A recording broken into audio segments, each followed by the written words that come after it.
여러분 안녕하십니까? 오늘도 우리가 원격 수업으로 만나게 됐네요. 원격 수업을 만나서 아쉽지만 이 원격 수업의 묘미가 뭘까요?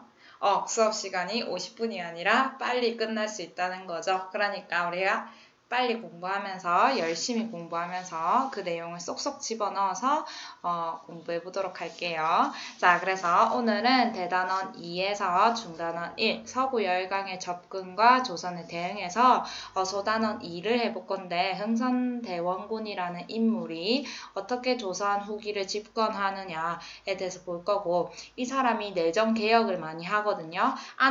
안부분에 대해서 개혁을 하는데 어떤 개혁을 실시하는지에 대해서 보도록 하겠습니다.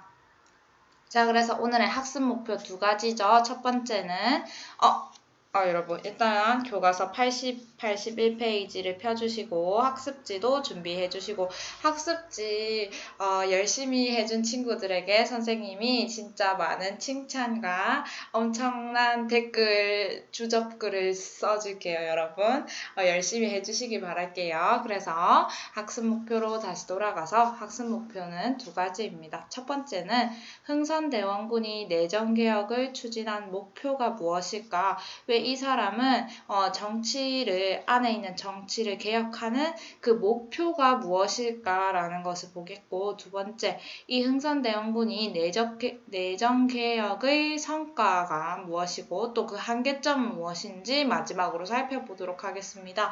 흥선대원군이 잘한 점이랑 그 한계점은 무엇일까? 이렇게 보도록 하겠습니다. 수업 진도를 조금 빨리 나가고 있는데 그 이유는 우리가 대면 수업을 할 때 조금 활동 위주로 했으면 해서 쌤이 조금 빨리 나가고 있어요. 다들 열심히 공부를 해보도록 할게요. 자, 페이지 80쪽 보면은 이 무슨 색깔 글씨였지? 쌤 프린터에서 모르겠다. 초록 색깔이었을 것 같아. 통치체제를 개편하다. 80쪽에 통치체제를 개편하다라는 것이 보입니다. 이 사람이 흥선대원군인데 왼쪽에 보면 흥선대원군 아저씨의 그림이 초상화가 그려져 있습니다. 되게 성질하게 생기셨는데 되게 카리스마 있으면서도 좀 잘생기시지 않았어요? 눈, 코, 입이 뚜렷한 스타일입니다. 국립중앙박물관에 있는 이 초상화인데요. 우리 친구들 나중에 코로나 끝나고 나면, 아니다, 그냥 코로나 좀 잠잠해지고 나면은 국립중앙박물관에 가서 이 흥선대원군 그때 공부할 때 봤었지. 실제로 보니까 완전 크네. 이렇게 한번 생각해 보도록 할게요. 다시 돌아가서 통치체제를 개편하다라는 걸 보겠습니다.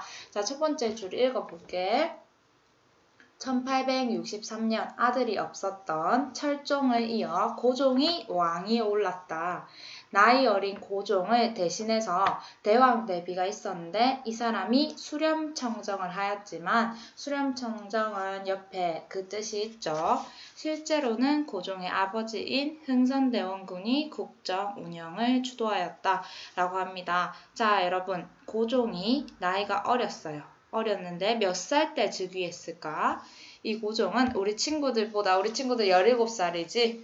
고종은 12살 때 즉위하게 됩니다. 자, 이 흥선대원군은 이름이 이하응이었는데 이 사람은 실제로 야심이 되게 강했고 자기가 왕을 하고 싶었지만 자기는 아무래도 성인이다 보니까 안동 김씨 세력이 자기를 왕으로 안 세울 것 같으니까 자기는 전혀 야심이 없는 척을 하면서 맨날 양아치 망나니인 척을 하면서 막 술 먹고 일부러 그렇게 야심이 없는 척 하다가 그러면서 우리 아들 안 치세요 이러면서 아무 생각 없이 그렇게 얘기를 한 거야. 그래서 안동 김씨 세력은 이렇게 하면은 우리가 이 왕도 또 세도 정치로서 우리가 다스릴 수 있겠다 싶어가지고 그러면 흥선대원군의 이하응의 아들을 왕으로 세우자. 이게 돼서 고종이 12살에 즉위하게 됩니다. 그래서 흥선대원군이 딱 고종 자기 아들이 딱 앉자마자 바로 짜잔 바뀌는데요. 자, 이 사람이 국정 운영을 주도했는데 고종이 12살 때부터 고종이 22살 때까지 약 10년간 이 흥선대원군이 국정 운영을 주도합니다. 그래서 이 사람은 지지 세력이 부족했어. 자기를 돕고 자기 편이 부족해가지고 이 지지 세력을 확보하기 위해서 여러분 볼까요? 중요한 단어가 종친부를 권력기구했습니다. 권력기구화 했는데 종친부의 세력을 올렸다고 볼 수 있습니다. 이 종친부가 뭐냐면 역대 왕의 계보랑 그리고 초상화를 보관하고 왕과 왕비의 의복을 관리하며 왕의 친척을 다스렸던 관청이라고 볼 수 있거든요. 그러니까 왕의 힘을 더 강하게 하는 거죠. 종친부가 역대 왕의 계보랑 초상화를 보관하고 왕과 왕비의 의복을 관리하며 왕의 친척을 다스렸던 관청이라고 했습니다. 이 종실을 관장하던 종친부를 권력기구로 만들었고 그리고 종친을 우대했는데요. 종친은 여기서 나오는 종친은 임금의 친족이라고 볼 수 있어요. 친척들을 우대한 거야. 그래서 오랫동안 여기에다가 오랫동안 정권에서 소외되어 있던 남인이랑 북인 등을 불러옵니다. 자, 원래는 세도정치 시기에는 어떤 특정 가문이었죠. 풍양조 씨랑 안동권 씨랑 그다음 나중에는 안동 김 씨가 이 세력을 다 차지하고 있었는데 이 사람들은 중앙에 있었던 사람이야. 서울 가까이에.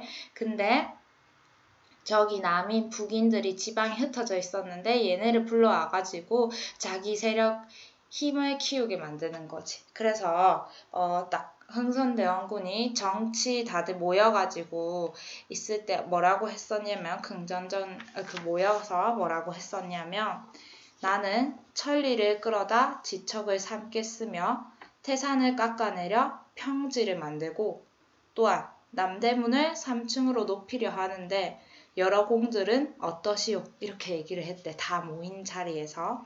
이게 뭔 뜻이냐면 나는 천리를 끌어다 지척을 삼겠다. 이 말의 의미가 무엇일까? 천지를 끌어다가 지척을 삼겠다는 말은 종친을 높인다는 뜻이고 남대문 3층이라 함은 남인을 많이 뽑겠다는 뜻이고 태산을 평지로 만들겠다 했잖아. 이거는 노론, 실제적으로 권력을 잡고 있는 노론을 억압하겠다는 말입니다. 자, 이거는 매천야록에 나오는 건데요. 매천야록은 위로 볼까? 교과서 위에 보면 자, 교과서 위에 보면은 황현의 매천야록이라고 그 사료가 나오거든요. 여기서 이런 말이 나옵니다. 그래서 남인이랑 북인을 많이 등용했던 흥선대원군의 정책을 볼 수 있습니다. 그리고 무신 또한 적극적으로 포섭하는 과정을 볼 수 있습니다. 그래서 왼쪽에 보면 우리 교과서 왼쪽에 문과급제자 중 전주 이씨의 비율이 높다고 합니다. 자, 흥선대원군 집권 시기에는 14%인데요. 자, 이 이씨 왕조가 전주 이씨거든요. 전주 이씨이기 때문에 보면 종친을 많이 뽑았다 했잖아. 왕 임금의 친족. 자, 이 전주 이씨의 비율이 이 문과 급제자 중에 높아졌다는 것을 볼 수 있습니다. 자, 그리고 세 번째는 중앙정치기구도 개편했었는데 세도정치에서 이 세도정치 외척 세력들의 권력이었던 비변사 자체를 혁파시켜버리고 의정부의 기능을 확보했으며 그리고 삼군부를 재설치합니다. 자, 삼군부는 원래 조선 초기에 있었던 군대라고 볼 수 있어요. 군대를 부르던 이름이었는데 이게 나중에는 비변사를 통해서 임진왜란을 겪고 나서 비변사가 이 부분을 다 차지했다고 했는데 나중에 이 흥선대원군이 이 삼군부를 다시 부활시켜가지고 여기서 군무나 수기 문제나 그리고 변방에 관한 사항들을 관장하게 했습니다. 자, 이렇게 중앙정치기구도 개편하고 그리고 법전을 많이 편찬했는데요. 자, 법전 편찬에서는 대전회통도 편찬하고 육전조례도 편찬해서 통치 질서를 바로잡으려고 했습니다. 여러분, 대전회통은 우리 적어볼까? 흥선대원군이 통치 규범 자체를 마련하고자 편찬한 법전이라고 볼 수 있습니다. 원래 기존 법전이 있었어. 대전통편. 그럼 순서가 대전통편이고 그 다음 대전회통이겠죠. 자, 보면 대전통편을 기본으로 삼아가지고 법규를 보완하는 방식으로 정비한 책이 뭐다? 대전회통이다. 대전통편을 보완하는 식으로 새롭게 만든 책이 대전회통이다라는 수 있습니다. 그리고 육전조례는 6조 각 관하의 사무를 처리하는 데 필요한 법규랑 사례들을 편집한 책이라고 볼 수 있어요. 자, 우리 친구들 다 적어줄까요? 자, 대전회통은 법전이고, 그리고 육전조례는 지금으로 치면은 약간 행정법이라고 볼 수 있고, 대전회통 자체는 행정법보다는 그 위의 법, 헌법보다는 그 밑에 법이라고 볼 수 있는데, 어떤 사법과는 관련이 크게 없고, 행정법 위에 있는 큰 법이라고 보면 되겠다. 자, 여기까지 우리가 네 번째 법전을 편찬한 흥선대원군의 정책까지 보았습니다. 자, 그 다음에 이 사람이 크게 중요한 게 있는데요. 경복궁을 다시 중건합니다. 이 경복궁이 임진왜란 때 불탔어. 그래서 원래는 다른 곳에서 왕이 그 업무를 보고 살아가고 있었는데 임진왜란 때 불탔던 경복궁을 다시 중건하는 데 착수합니다. 이 경복궁을 중건하는 이유는 왕실의 권위를 회복하기 위해서 다시 중건하게 됩니다. 근데 이런 경복궁을 중건하는 과정 속에서 부작용이 일어나게 되는데 일단 돈이 부족하니까 돈을 마련하기 위해서 원납전이라는 것을 강제 징수하게 됩니다. 원납전은 원에서 납부한다는 뜻이 있는데요. 이거랑 다르게 이 원납전 자체는 약간 웃긴 말인데 원하다가 아니고 원망하다라는 뜻이 있다. 막 그렇게 농민들 사이에서는 유행할 정도로 너무 힘든 돈이었다고 합니다. 그런 세금을 강제적으로 징수했고 그리고 당백전이라는 돈을 만들어가지고 경제적 혼란을 일으키게 됩니다.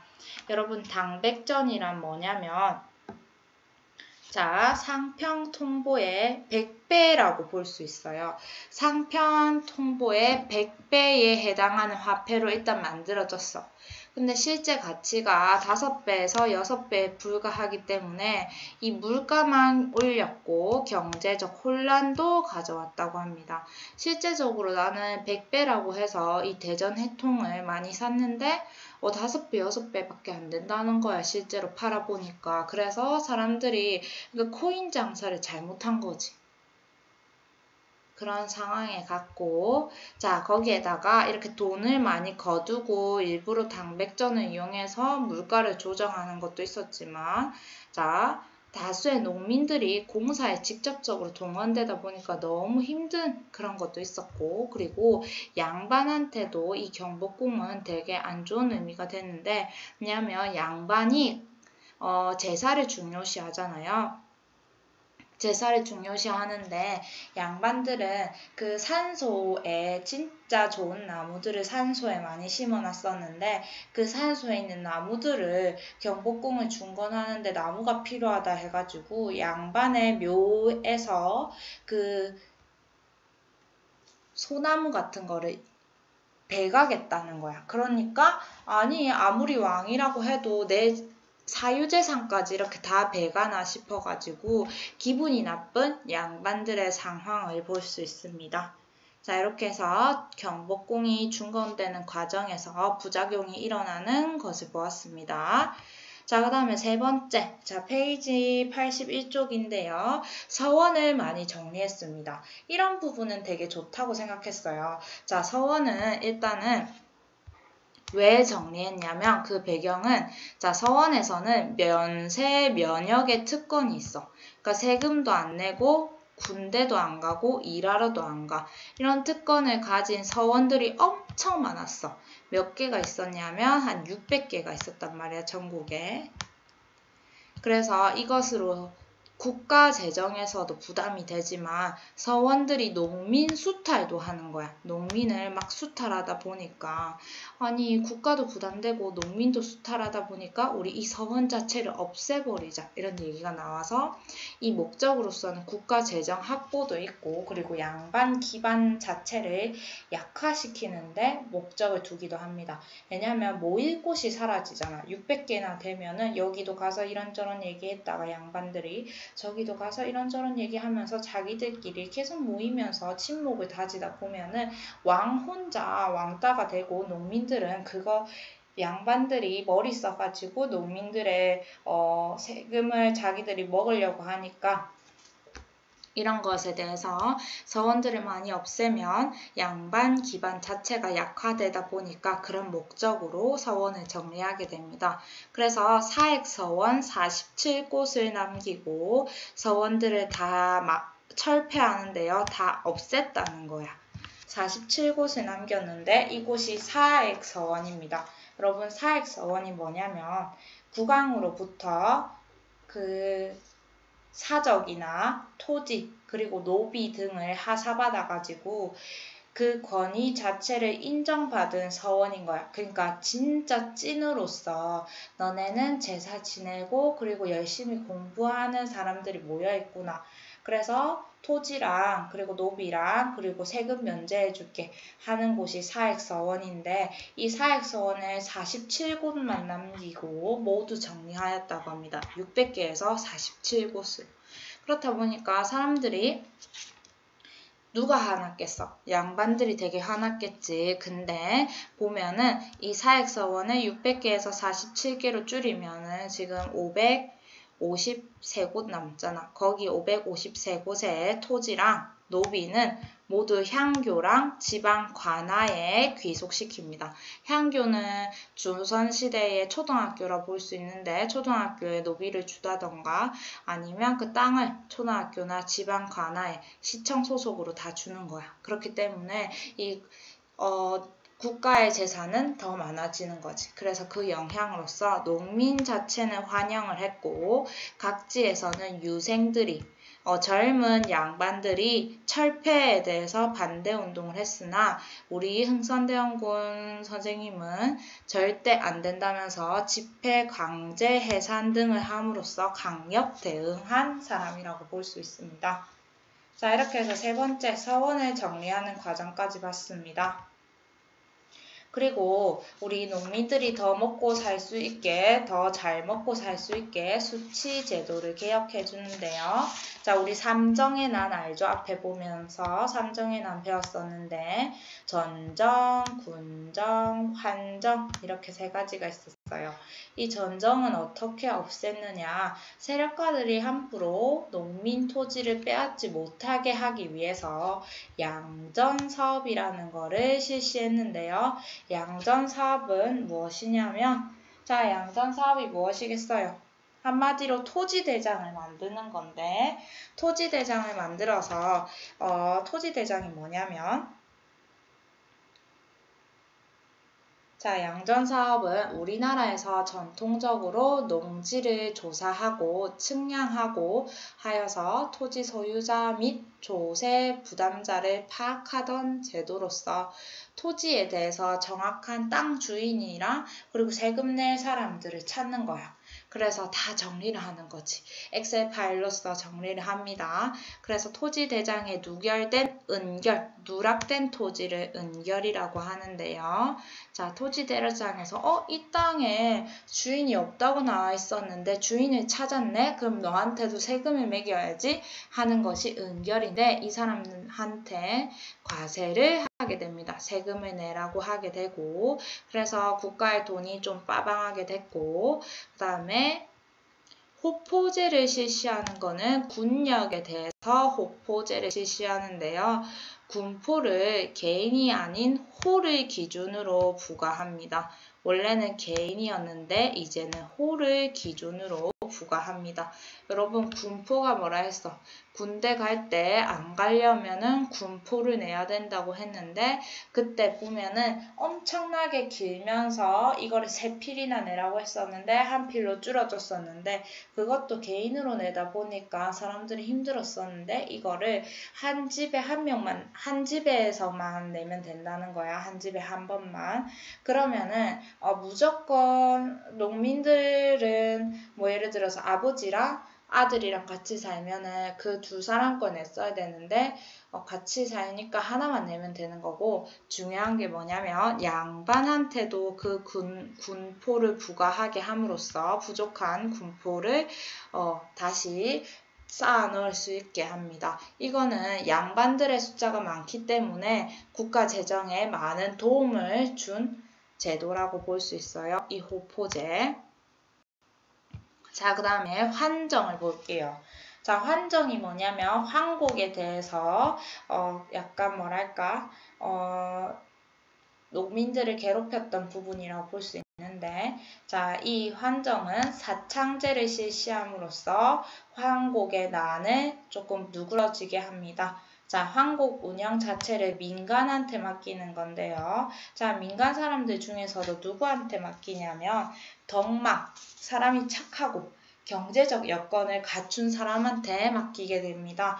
보면 정말 착하고 그리고 돈도 많은 사람한테 민간 사람한테 이것을 황곡 운영을 맡김으로써 중간에서 향리가 황곡을 들고 가는 것을 방지하는 역할을 합니다. 자, 그래서 이게 사창제라고 볼 수 있어요. 민간한테 맡겨서 향리가 중간에서 빼간다는 것을 막기 위해서 하는 거고 이거는 황곡의 고리대적 성격을 완화하는 건데 고리대적 성격이 뭐냐면 이자 비율이 되게 높은 거야. 이 이자 비율이 높은 거를 고리대적 성격이라고 합니다. 고리대라고 하고 이런 이자 비율이 높은 거를 완화시켜주는 게 사창제라고 우리가 공부하면 됩니다. 자, 사창제는 교과서 오른쪽 보면 사창제의 시행이 보입니다. 자, 창고를 사창이라고 하였다는데요. 그 창고에서 황곡을 받고 상환하며 흉년에는 사창에서 진울하니 모두 편리하게 여겼다. 갚을 때 사창에서 다 관리한다는 거죠. 그래서 우리가 여기까지 진도를 80쪽, 81쪽에 대해서 공부를 했는데 자, 82쪽 밑에 보면은 사료로 보는 역사가 있습니다. 자, 우리 호포제에 대해서 찬성, 반대하는 의견이 나오는데요. 아까 호포제가 뭐라고 했죠? 군정에 대해서 호포제를 실시함으로써 군정의 폐단을 바로잡는 수단이라고 했는데 이거는 농민들이 개인적으로 군포를 다 냈었는데 이거를 호에 부과하는 걸로 했고 양반들도 호에 따라서 무조건 군포를 부과해서 세금을 낼 수 있도록 만든 것이 호포제입니다. 자, 그러면 호포제에 대해서 찬성하는 쪽은 농민들 쪽이라 볼 수 있고 호포제에 대해서 반대하는 쪽은 우리 양반들이라고 볼 수 있는데요. 그 의견이 다릅니다. 보면은 자, 이 호포 자체는 앞으로 오래 시행하는 법으로서 삼는 것이 좋겠다 라고 찬성하는 의미가 있고 자, 보면은 등급이 문란해져서 상하 구별이 없어졌다. 이런 걸 보면은 양반들의 입장이라는 걸 볼 수 있습니다. 그래서 생각을 한번 키워볼 건데요. 자료 1을 보고 호포제의 특징을 얘기해 볼까? 그리고 자료 2를 보고 호포제를 반대한 까닭이 무엇일까 한번 생각을 해볼게요. 자, 딱 1분 줄게요. 1분 생각하고 이거 적어주세요.